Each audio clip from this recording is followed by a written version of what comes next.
Welcome to Jay and Laura TV. We are Jay and Laura Laffoon here to answer your questions about marriage and relationships. On Facebook, we asked the question, what is the biggest challenge that you face in your marriage? And here is one of the answers that we got.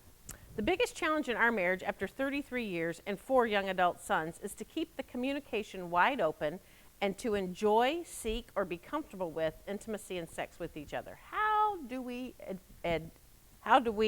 face this challenge? Spit it out. I know. I think she's having trouble because, we're in the same boat right there. Our Grace is leaving, and we're going to be empty nesters, and so this next year will be a year full of interesting new adventures for us.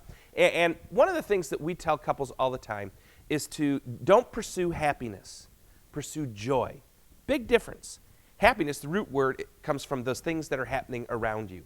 And yes, we all want to be happy, but you can't manufacture enough things around you to be happy. Joy comes from inside.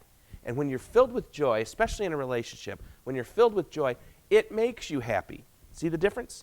Joy brings happiness. Happiness is relying on other things. So we're going to use that acronym JOY. It's an old Sunday school lesson that I learned when I was little, but the best way to bring joy to your life is to seek Jesus first, to seek him first. It's hard, especially in marriage. It's hard when you have 2 different learning styles. It's hard when you're a man and a woman to always be seeking Jesus. But one of the things that Laura and I try and do for each other is to push each other to become more like Christ, to encourage each other to become more like Christ.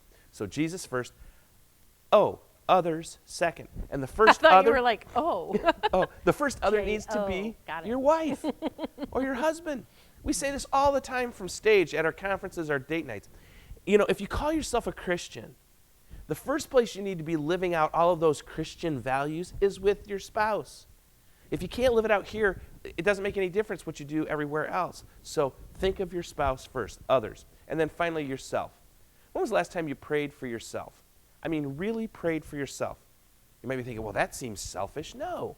Pray for yourself. Ask the Lord to help and guide you through that addiction, through that bad habit, through that challenge at work, whatever it is. that tone of voice. That tone of voice. It's just what popped in my head. You have a bad tone of voice? No, Is that I what don't. Oh, I see what she's saying. But pray for yourself.